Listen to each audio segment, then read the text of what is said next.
صباح الخير على كل متابعينا. الشقه اللي معانا النهارده حاجه تحفه فنيه بجد، حاجه محترمه جدا، داخل كومباوند خاص في شارع الحنفيه.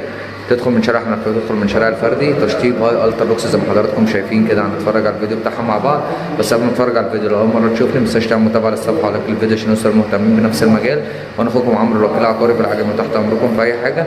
لو عايز تبيع شقتك، لو عايز تشتري شقه، محتاج اي سؤال في المجال العقاري، اكتب لي في الكومنتات وهرد عليك. يلا بينا نتفرج. بسم الله الرحمن الرحيم. احنا كده دخلنا من باب الشقه يا جماعه. الشقه زي ما حضراتكم شايفين كده، بسم الله ما شاء الله اللهم بارك. تشطيب ومساحه حاجه محترمه جدا جدا. الشقه داخل كومباوند خاص زي ما قلت لحضراتكم في شارع الحنفيه، وليه مدخل من شارع الفردي. مساحه 150 متر. سمي الله كده ونخش نكمل الشقه مع بعض. طبعا انا بصور لكم من جميع زوايا التصوير بحيث ان حضرتك تبقى اتفرجت على الشقه كانك جيت اتفرجت عليها على الطبيعه بالظبط، توفيرا لوقت حضرتك وتوفيرا لمجهودك. ما تبخلوش علينا باللايك عشان الفيديو يوصل للمهتمين بنفس المجال. نسمي الله كده ونكمل الشقه. بسم الله الرحمن الرحيم. ده حمام، بسم الله.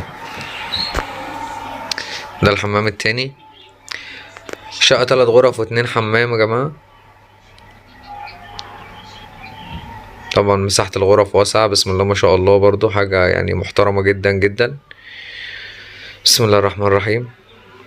دي غرفة. الشقة كلها على الشارع، وده طبعا الجراج تحت، وفي جراج تاني من مدخل الكومباوند. ده الجراج اللي في ظهر الكومباوند، وفي مدخل تاني للجراج. ودي الأوضة التالتة. وانتظروا مني اقوى اداة عقارات على مستوى البطاشه هتشوفوها معايا. معاكم عمرو الوكيل العقاري في العجمي، تحت امركم في اي حاجه.